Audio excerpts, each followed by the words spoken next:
Motivation is wish-based. Drive is will-based.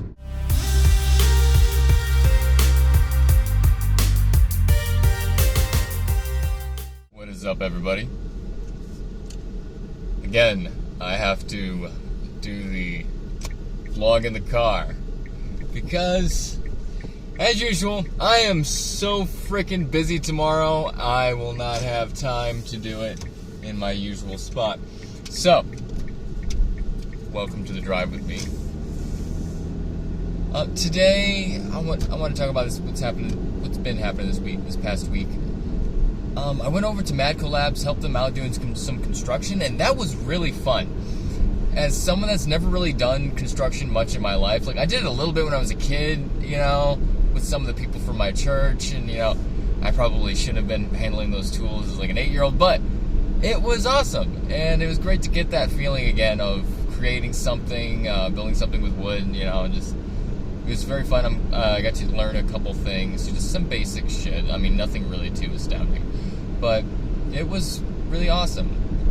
And I was feeling kind of depressed on Friday, so especially after a really long week, I just took off a little bit early because I'd already been working like 50 hours, so it's like I had the time, and so I took off early. I went over to see them, and just being around Morgan and Anthony and just all the artists there always cheers me up to go to Madco Labs. So I was really grateful to have the time to go see them. Got to talk with a couple of people, set up some interviews for some of their stuff, because I also run the Madco Labs Studios channel for YouTube. So I'll be working with creating interviews. It's going to start off very simple, but it's going to get better. I am getting better at this. I'm getting more used to the flow of how things should go, as well as learning on like while I'm doing art, I'm learning how to make videos. I'm learning all this extra stuff that I never thought I'd have to do. So my off time is not even off time anymore. I'm just constantly working.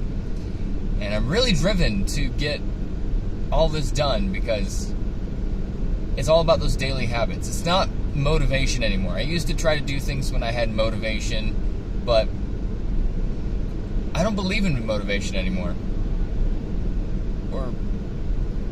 And it's not that I don't believe in it. I think that belief is it's a term you shouldn't really use too much, so I will refrain from using that. I don't think that motivation is what someone should be using to achieve their goals. Because with motivation, you have to have a desire, you have to have a goal. But if you lose desire for that goal, you lose motivation, because motivation is driven by desire, by wanting to obtain a thing, whereas drive is powered by discipline.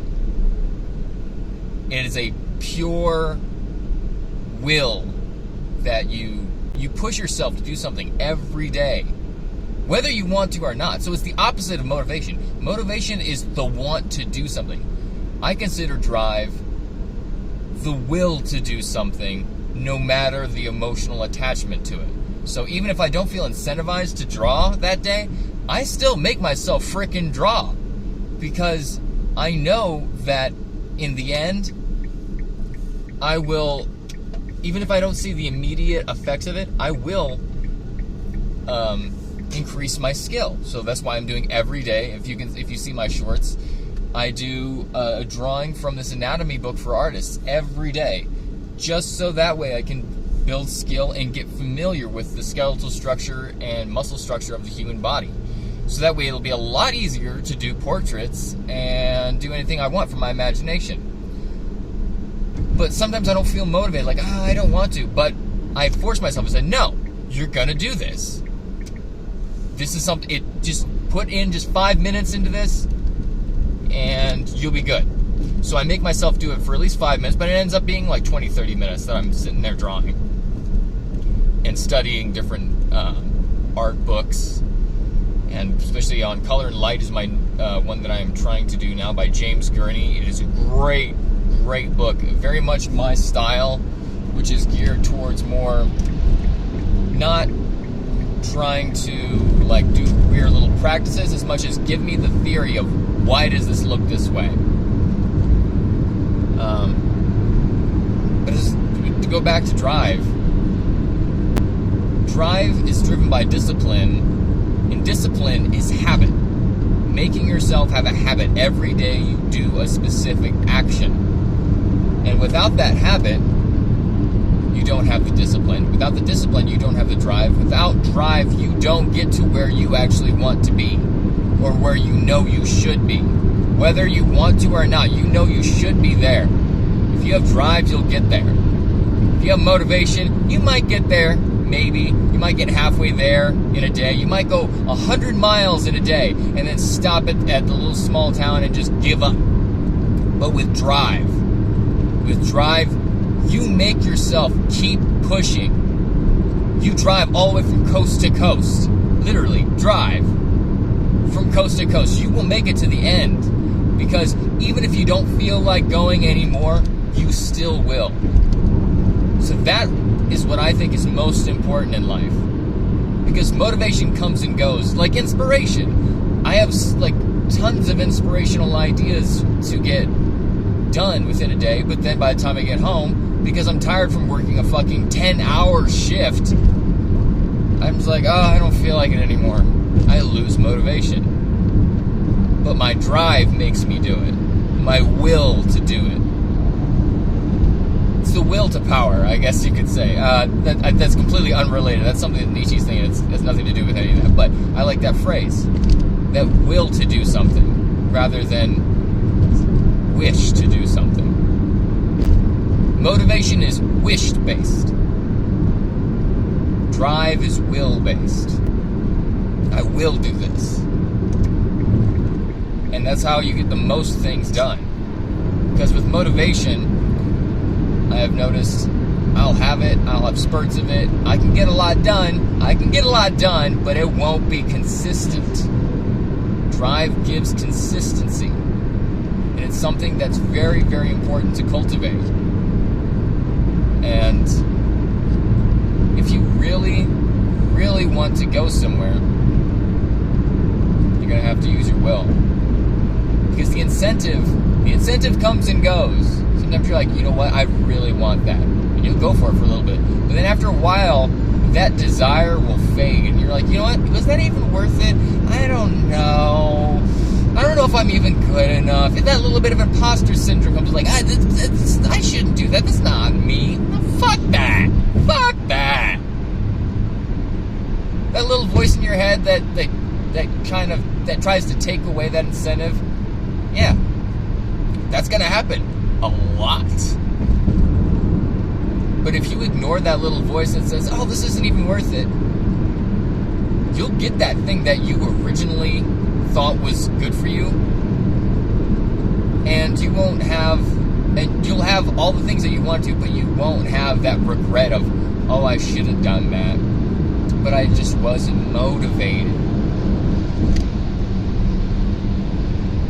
A lot of people use different drugs or, like caffeine to get motivated. I don't use that shit anymore. It's bad for you. I don't need something external to motivate me. I'm driven by will alone. My true will to get something done, to produce things.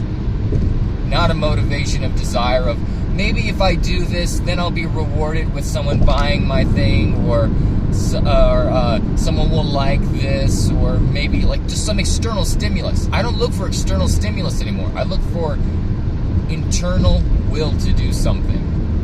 Make a decision, stick to it, get it done, with that, whether there's a reward or not. Because if you're always seeking to get rewards, many times you'll find out that the reward wasn't worth it. But if you do things just to exercise the power of your will, you will learn that that is the most powerful thing that you can ever do. Because if you cultivate your will, you can achieve anything. You'll never get, you'll get tired, you'll get unmotivated. never get that little voice telling you that just give up, because you know you can't. You made a decision to do this. So that's been my spiel for like the past, I don't know, month. Because honestly, this is really freaking hard. Being an artist, working full time, trying to make videos. I'm doing 3 videos a week now. I'm having to teach myself how to make thumbnails, how to do all this extra stuff that I never really cared about, how to learn how to do marketing. I'm spending every second of my day driving myself forward, whether I want to or not. If you exercise the will, your will gets stronger. Strong-willed people get what they want. You ever notice that little annoying kid that just nags and nags and nags their parents and throws tantrums and everything, and the parents just eventually just give up and give it to them? That's what you got to do to the universe. I mean, you shouldn't be an asshole to people or a little brat, but it's that tenacity. Some kids have way stronger wills than their parents. I was one of them. Sometimes I would divert and be like, oh, okay, because I knew that there was no point for certain things. You go with what will actually get you what you want, rather than beat your head against a wall. But that also, sometimes doing that, if you bust your head against the wall long enough, your head will bust through that wall. But also you got to choose to make sure you're busting your head against the right wall. Because if you're doing something for a reward, sometimes the reward you'll find out ain't worth it. So always remember, you're not doing it for the reward, but for strengthening your will to achieve something. Even if it sucked what you got out of it, it's like, hey, I made my will stronger. I proved to myself that I was able to achieve a thing. And that's what gives that sense of accomplishment. Not the reward itself, but the fact that, hey, I did this. That's where you get that real good dopamine release. And it's really been working for me lately. I don't know. I'm almost like at a manic state. Like, I don't have bipolar depression, or what is it called, manic depression? I don't know what the proper term for it is anymore. But I've had this, I don't know, like, energy surging through me for the past few months of get things done. And ever since I made the decision, hey, I'm not going to be going to college, because I thought I was going to go to college and become a psychologist. But then my intuition said, nope, this isn't for you. And it wasn't like you can't do it. I know I can do it. I can do anything I want. But I just knew that it wasn't the thing that I needed to do. It wasn't going to lead me where I was going to go, and it was going to be a waste of my time. It was going to divert me from the journey that I need to be on. So, now that I have all that freed up mental space that of not going to college, I'm focused single-pointedly. Meditation is single-pointed focus on one thing, and that is becoming the best artist I can be, which encompasses a lot of things. To be an artist, if you want to be a successful artist, that's one thing I've really found was profound and really fucking hit me, is that you are skilled in shit tons of stuff. You have to be a marketer. You have to be a salesperson. You have to be an extrovert. Even if you're an introvert, you have to be an extrovert if you want to be a successful artist. I mean, sure, there's unicorns of people that just, throw their stuff up on the internet and become, like, sensations. But that's not going to be everybody.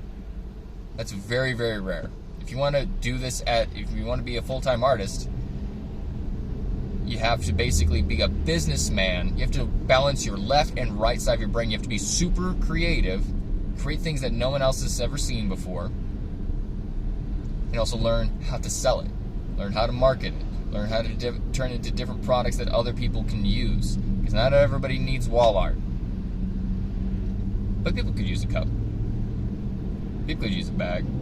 People could use a water bottle. People could use a puzzle. By the way, I have all those things on my website, EzekielSchmidtArt.com. So go check that out. I'll have the link tree in the description that has all my socials and my website. But I never thought of being an artist. I thought artists are like, you just do one thing, you paint. And you make your stuff and people buy it. No. I had a huge wake-up call. Because I've only been painting, like, what, a year and a half?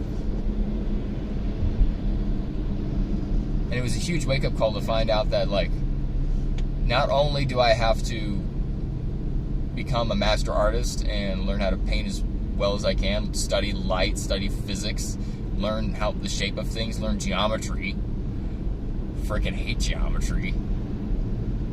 And learn perspective and all these other extra stuff. You also have to become a businessman. You have to know how to market things. You have to know how to write product descriptions. And now I'm also having to become a video editor.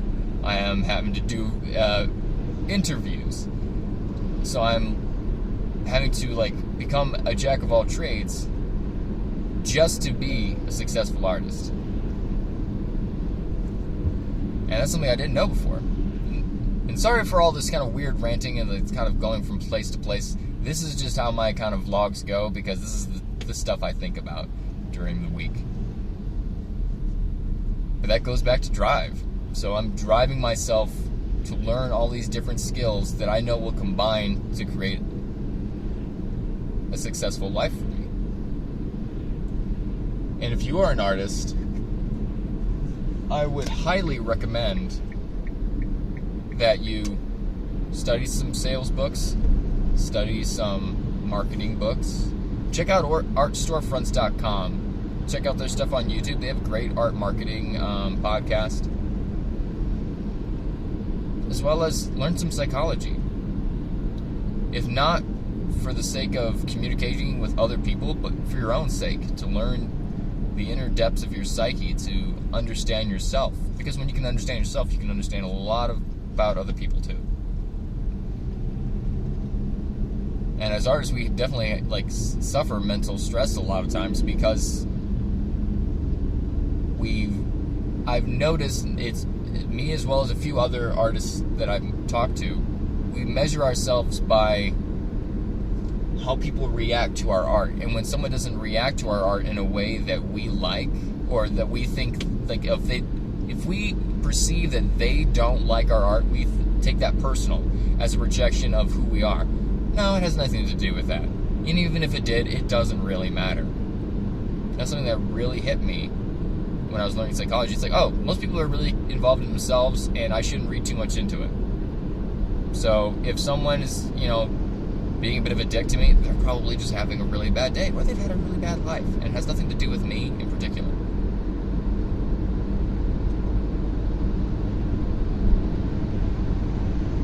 So check out Art Storefronts, learn some marketing, learn some psychology to keep your own mental health stable. What else should you learn? Science.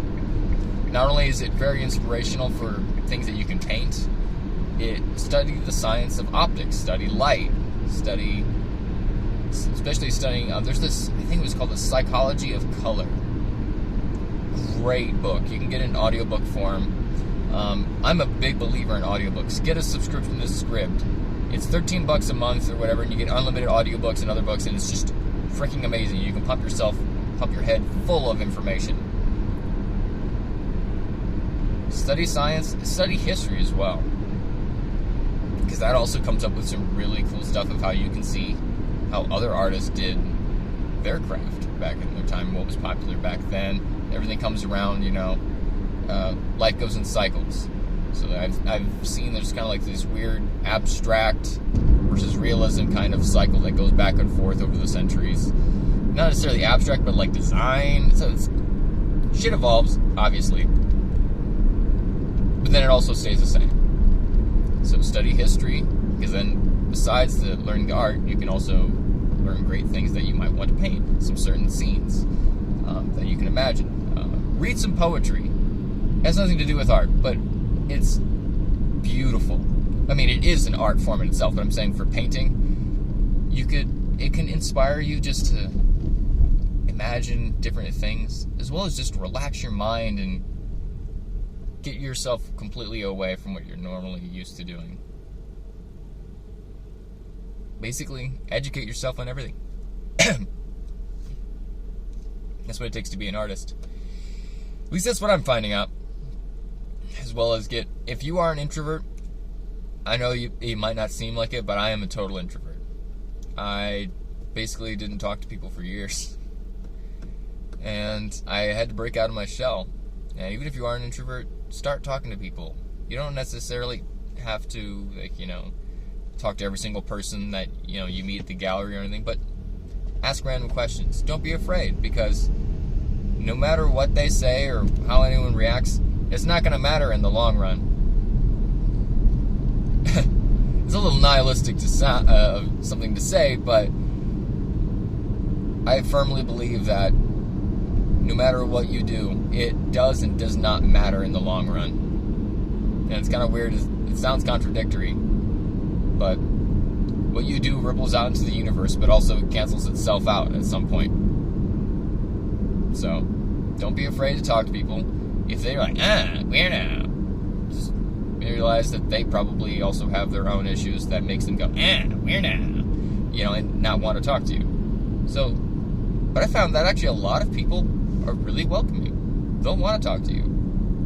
They'll answer your questions. Just be polite, be nice, and that goes a long way.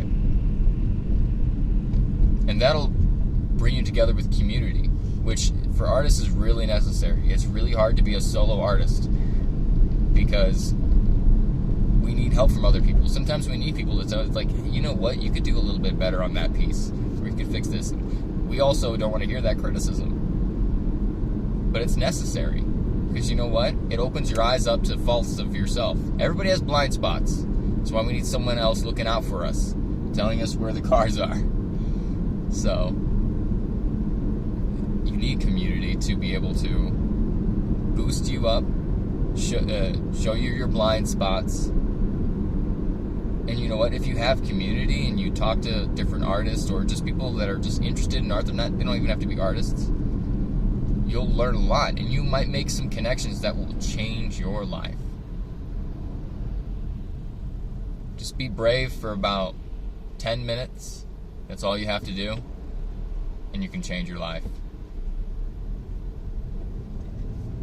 So, I'm almost home, so I'm going to have to get going now, but I love talking to you guys. I know that right now I have very few viewers, but that's going to change. And I hope y'all had fun listening to me rant. I'm going to come out with a podcast at some point, one of these days, with Anthony, and it's going to be great. So, if you liked this video and you liked what I was talking about, hit the like button. Subscribe, of course. And remember to check out my website, EzekielSchmidtArt.com. The link tree will be in the description. It'll have all my socials. It'll have the book club Discord. And it'll have the website and gift shop in there. So go check out the gift shop. Got lots of great stuff in there. Love y'all. Peace.